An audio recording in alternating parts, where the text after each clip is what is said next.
Hello and welcome. যারা first সেমিস্টারে পড়াশোনা করছেন অর্থাৎ ইউনিভার্সিটি অফ গৌড়বঙ্গ, যারা এবারে নতুন ফার্স্ট সেমিস্টার ভর্তি হয়েছেন, আপনাদের জন্য কিন্তু রেজিস্ট্রেশন পোর্টাল ওপেন হয়ে গেছে। কিভাবে রেজিস্ট্রেশন করবেন, এই রেজিস্ট্রেশনের সময় কি আপনাদের সমস্যা হচ্ছে তার সমস্ত এই ভিডিওর মাধ্যমে আমি আপনাদের বলে দেব। তাহলে ভিডিওটি আপনারা স্কিপ না করে শেষ পর্যন্ত দেখুন এবং পারলে পরে চ্যানেলটি সাবস্ক্রাইব করে পাশে থাকা বেল আইকনটি প্রেস করে নিন। চলুন স্টার্ট করা যাক। দেখুন, দেওয়া রয়েছে ইউনিভার্সিটি অফ গৌড়বঙ্গ, উপরে দেওয়া রয়েছে ইউজার আইডি অ্যান্ড পাসওয়ার্ড। এটা কিন্তু আপনারা করবেন না, এটা সম্পূর্ণ কলেজের ইউজার আইডি এবং পাসওয়ার্ড। নিচে দেওয়া রয়েছে, দেখুন দেওয়া রয়েছে ক্যান্ডিডেট লগইন।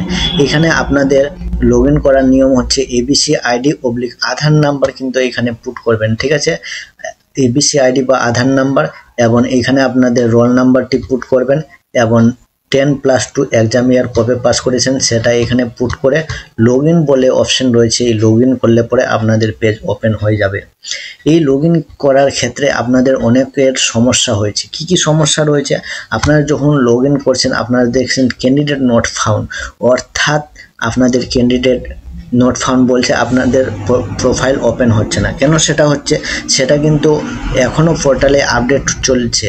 সেহেতু আপনারা আজকে হচ্ছে আমি ভিডিও আপলোড করছি আপনাদের জন্য 26 তারিখ, আপনারা পারলে 27 তারিখ বৈকাল 3টা পরে আপনারা লগইন করার চেষ্টা করবেন।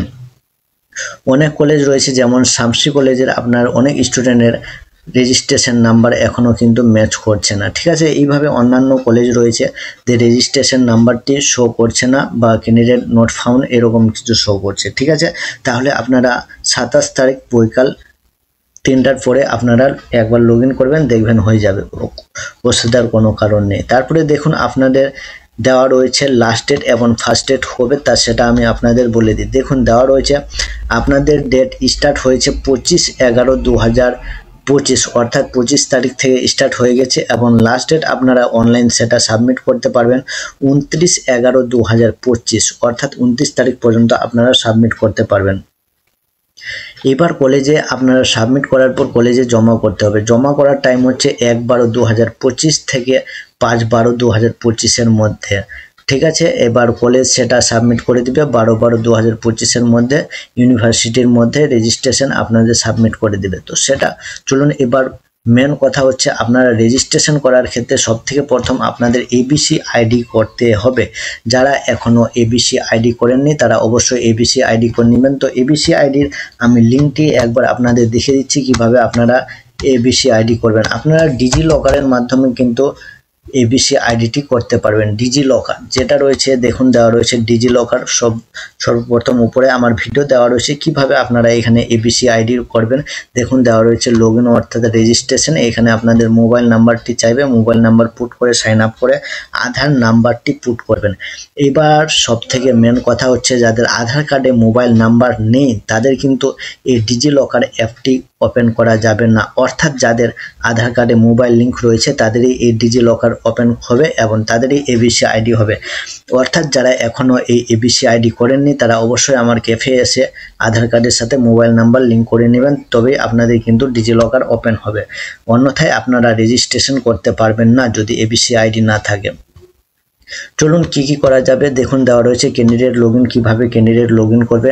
লগইন করে দেওয়ার পর আপনাদের প্রোফাইল কিন্তু ওপেন হয়ে যাবে। দেখুন আপনাদের প্রোফাইল কিভাবে ওপেন হবে, দেওয়া রয়েছে এখানে এইভাবে আপনাদের প্রোফাইলটি ওপেন হয়ে যাবে। ওপেন হয়ে যাওয়ার পর আপনাদের এখানে ছবি আপলোড করতে হবে, ছবির অপশানে ছবি আপলোড করবেন এবং সিগনেচার আপলোড করবেন, সেটা 30 কেবির মধ্যে যাতে থাকে, ঠিক আছে, ছবি এবং সিগনেচার।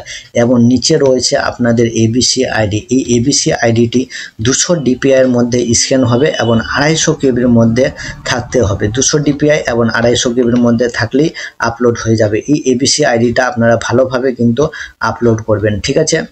দেওয়ার পর আপনাদের চলে যাবেন। তারপরে দেওয়া রয়েছে কি রয়েছে, after login your can see the details. আপনারা ডিটেলসগুলো ভালোভাবে দেখে নেবেন এবং টাইপ করবেন এবিসি আইডিটি সব থেকে ভালোভাবে নিখুঁতভাবে যাতে কারেক্ট থাকে, কোনো যাতে এবিসি আইডি ভুল না থাকে। দেখুন দেওয়া রয়েছে এবিসি আইডি জেপিজি ফরম্যাটে কিন্তু আপলোড করতে হবে এবং আপলোড সাইজ হচ্ছে 250 কেবির মধ্যে এবং আপনারা যেটা ছবি এবং সিগনেচার করবেন সেটা হচ্ছে 100 কেবির মধ্যে, ঠিক আছে।